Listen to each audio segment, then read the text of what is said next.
Welcome back. Chinese President Xi Jinping used his appearance at the Asia-Pacific Economic Cooperation APEC Summit in South Korea to project China as a champion of multilateral trade, contrasting sharply with U.S. President Donald Trump's absence and his America First policy. Xi urged global leaders to strengthen the World Trade Organization and modernize trade rules to protect developing economies. His message underscores Beijing's effort to fill the vacuum left by Washington's retreat from the international economic engagement. Meanwhile, Trump's short regional visit, followed by his early return to Washington, signal a reduced U.S. commitment to the APEC agenda. China's growing economic assertiveness has stirred unease among Asian neighbors, wary of Beijing's trade dominance and use of export controls in dispute. Still, analysts say Xi's consistent diplomatic outreach, including upgraded trade deals with Asian countries, reinforces China's bid to lead global trade policies in a shifting economic order. Still to come in the news, Greece unveils a $2.92 billion plan to secure its water supply over the next 30 years. Join us after this break for more stories. Please stay tuned.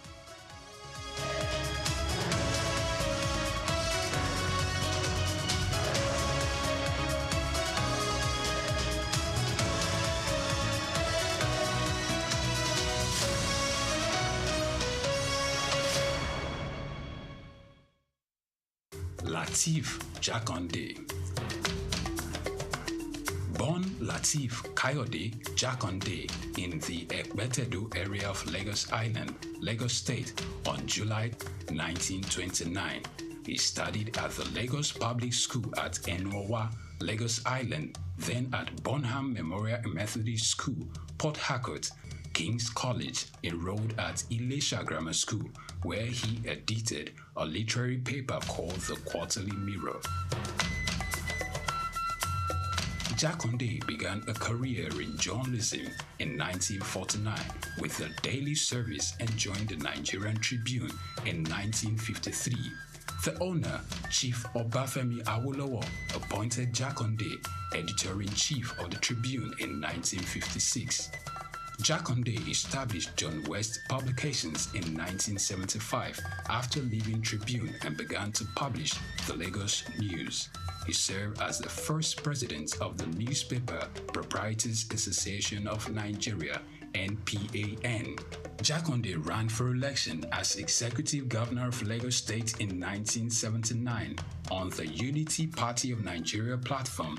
His administration was effective and open and implemented the cardinal policies of his party. He introduced housing and educational programs targeting the poor, building new neighborhood primary and secondary schools, and providing free primary and secondary education. He gave poor people's children education, and many of them are now very prominent in the society today. Jakande established the Lagos State University and constructed over 30,000 housing units. After the military takeover in 1983, Jakande was charged, prosecuted, and convicted of treason and later pardoned. He served as Minister of Works under the Sani Abacha military regime. He died in Lagos on February 11, 2021. Lateef Jakande was the first civilian governor of Lagos State. Lateef Kayode Jakande, SOUQ Enlightenment. The Three Wise Men. Iconic sculptures and statues adorn major metropolitan cities of the world. In Lagos, Nigeria, the statue of three men designed to depict the state's cultural heritage and to usher in visitors and tourists into the ever-accommodating center of excellence is no doubt an astounding work of art, originally built under the administration of Colonel Wright.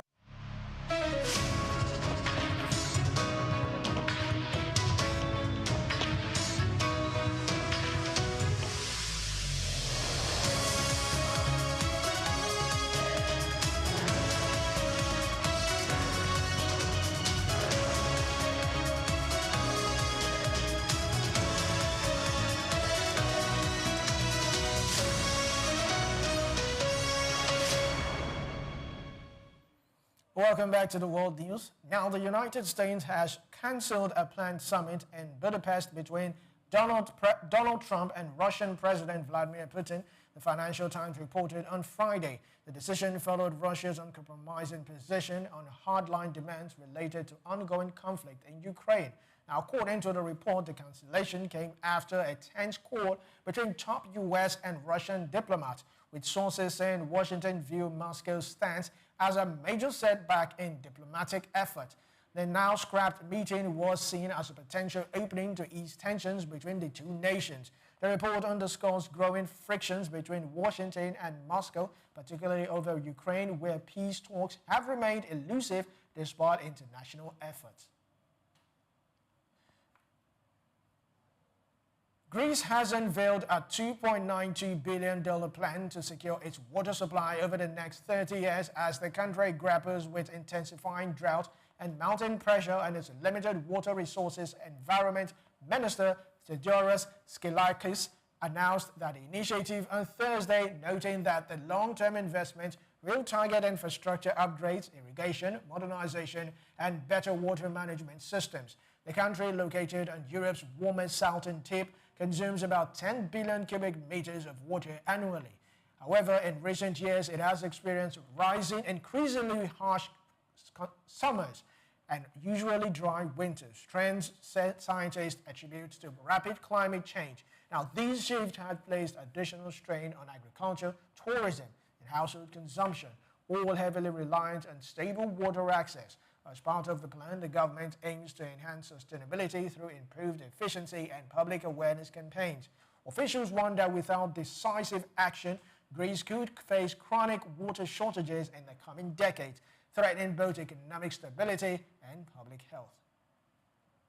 OPEC Plus is preparing for a crucial meeting this weekend as a group assesses the global oil market's delicate balance between supply surpluses and geopolitical uncertainties. The alliance of oil-producing nations is expected to consider a modest production adjustment for December to stabilize price and maintain market confidence.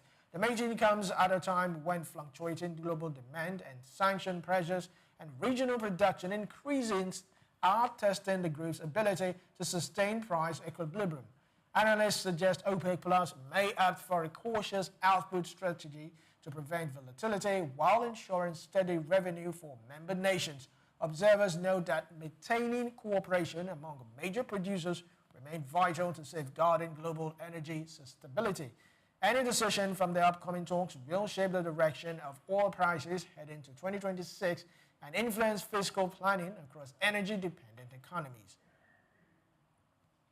Canada is set to unveil over 20 major investments in critical mineral projects valued about $2 billion Canadian dollars, equivalent to 1.4 United States dollars. Prime Minister Mark Carney disclosed that the plan, emphasizing the initiative, aims to strengthen Canada's role in the global supply chain for clean energy materials and support sustainable industrial development.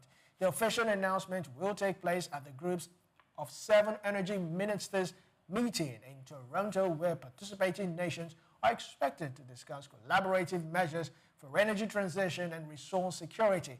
The investment aligns with Canada's strategy to boost domestic mining capacity and reduce dependency on foreign sources for essential raw materials. Speaking at the Asia-Pacific Economic Cooperation Chief Executive Officer Summit in South Korea, Carney highlighted the government's commitment to positioning Canada as a global leader in responsible mineral extraction and green energy production. The funding will target projects that advance innovation, create jobs, accelerate the shift towards a low-carbon economy. In an exciting world of sport, Barcelona have identified Nigerian striker Victor Osimhen as a potential replacement for veteran forward Robert Lewandowski, who is expected to depart at the end of the current season. Now, according to Spanish outlet Mundo Deportivo, the reigning La Liga champion are preparing for life beyond the Polish international and have made signing a new striker a top priority ahead of the 2026-2027 campaign. Osimhen, who previously starred for Napoli, is high on their shortlist transfer.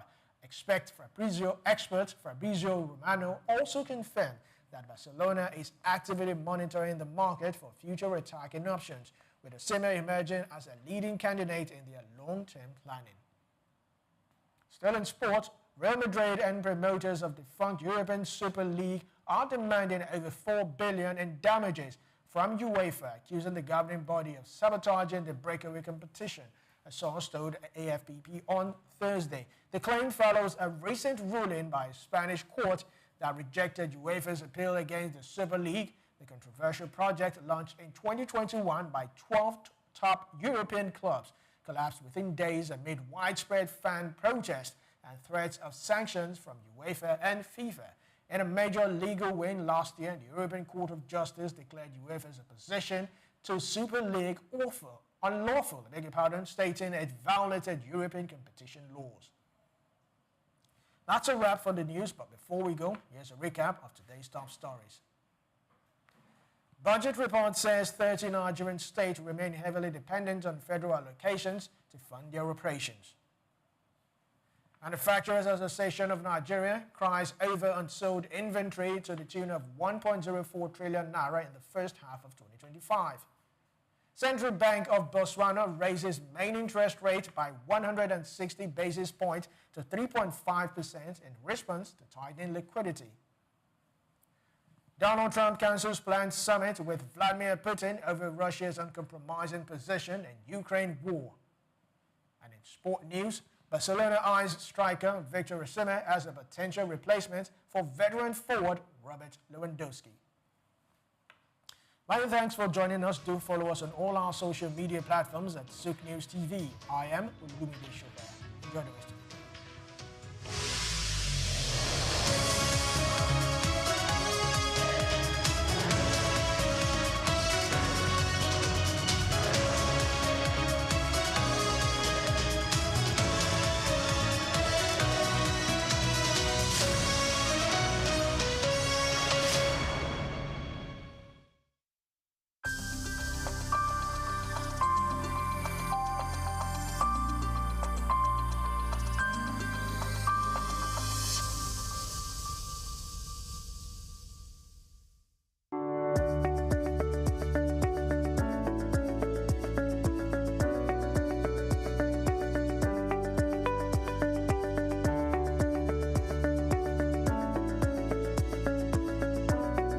I hail from Lagos State, from Isaleko.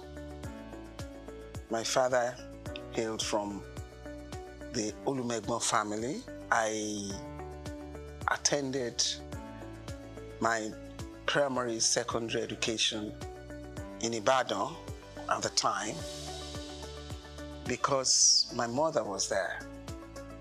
But my religious practicing was always done during the holidays at Holy Cross Cathedral. I was working in the sacristy. We used to prepare for the Mass on Saturdays, and we sell the news magazine on Sundays in front of the church.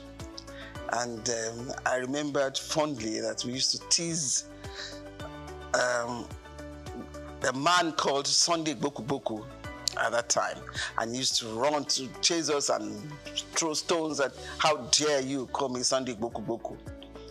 Those were fun times. Harvest, Corpus Christi.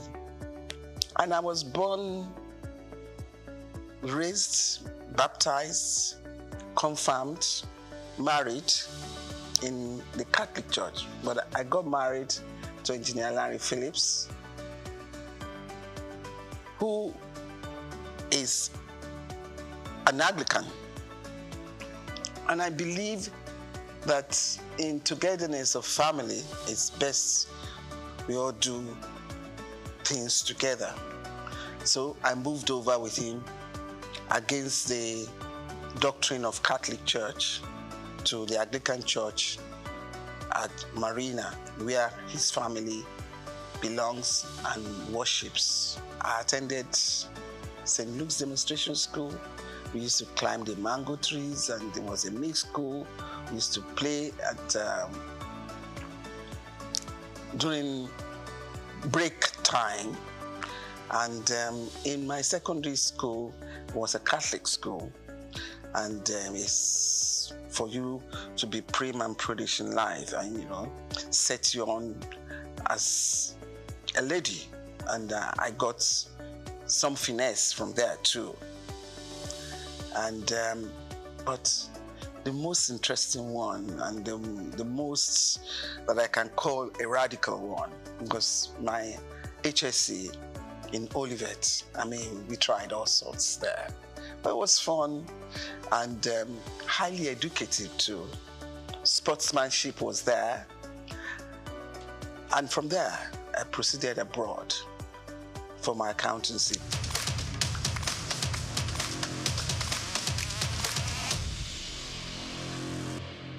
And I was lucky to finish in a record time, and I came back. Did my articleship, but married in between. I met my husband abroad, and we came back home, got married in Nigeria. I worked as an accountant with USC, very proud of the drill professionally that I got from USC. It had set me on a discipline for working, and I thank God that I had that opportunity, which still helps me today. Apart from the fact that my educational background sets me to be a diversified person in so many professions.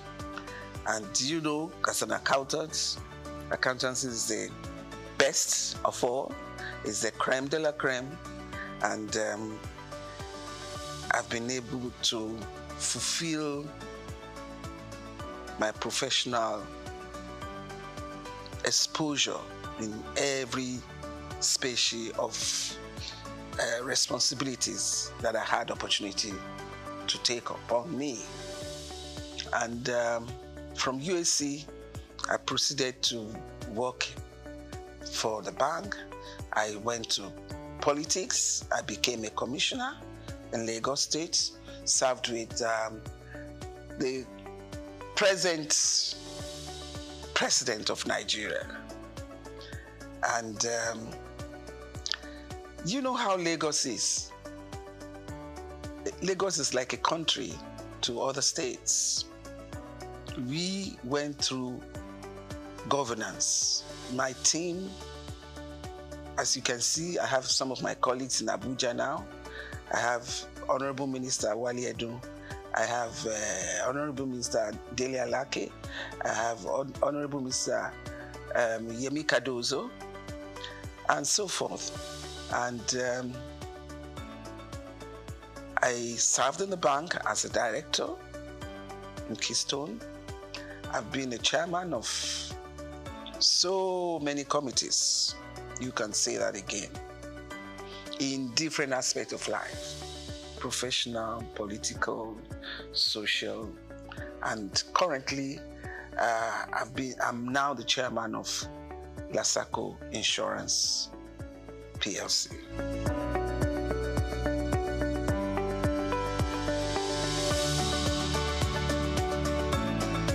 When I was growing up, it was so free and enjoyable. We can take off at 11, 12, escort your friends to Bangboshe here. We go and have the Mosa. We go to the stadium. I remember me in my teenage age, I used to go to Nikon Stadium here. We watch so many matches, and I used to be with those fans, dancing and waving our fans, and bazaars, Easter Mondays, Fela Sports, I mean, you name it. It was fun. But Lagos was good for all of us. It was cleaner. It was amazing. Security isn't much to fear, you know. You can just live the way you want. And money and values of life are completely different to what they are today. I was with my grandparents and we had so many tenants and we didn't realize they were tenants. We were all playing together, eating together, and we are still like one family today. But the story is not the same again. I wish one can turn around and change it, but we have all given our kids sheltered life for the fear of unknown. And I think the disadvantage is very grievous.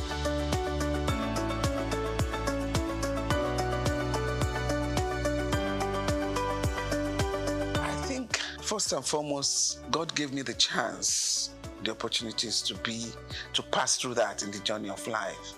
It's not only money that can make you successful in life. I want you to get that. It's an added support for you if in life you have the opportunities of parents who can financially support you. But at the same time, there are kids who didn't have any financial support and have been successful. So to me, success is about self-determination. I grew up around uncles and aunties who are thoroughly educated, and I've always had it behind my ambition that I must be in that cadre. And thank God the opportunity was there for me and I seized it. And I remember myself telling my kids, when I was abroad, I never lived like my father was a rich man. No. I was behind the desk reading and reading till I got successful. And I passed in record time.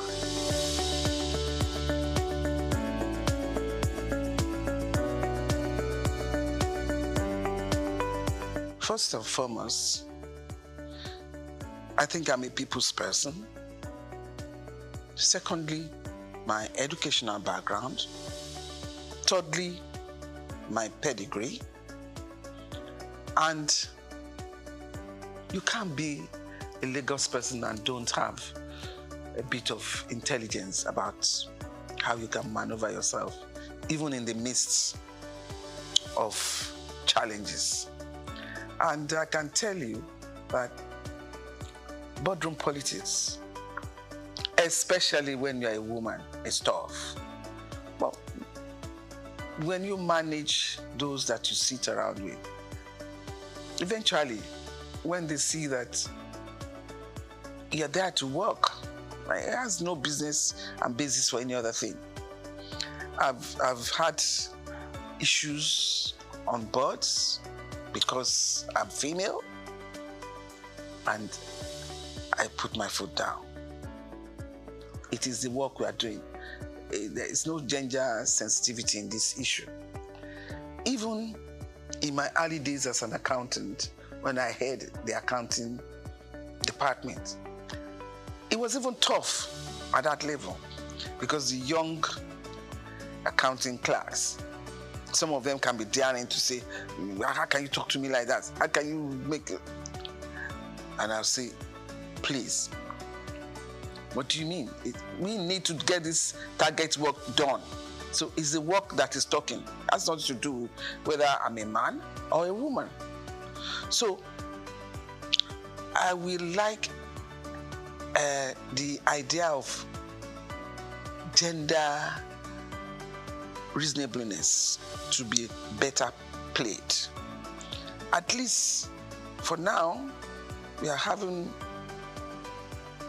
not having that 3 1/3, no. But I guess we are in the region of 20%. And it should be better. You give a woman a chance, she will devote her life to it. But, I mean, when we have 1 or 2 issues from women who have been there, that should not create hurdle or boundary that you say a woman shouldn't cross. No, nobody's perfect in life. And I want to let you know, it's tough for a woman. These men, when it is a woman having a corrective measure to be taken, they do not handle it the way they do for the men. They are in a rush to pack the woman out. You see from what has happened all over the world. So I will still make an appeal that women should be given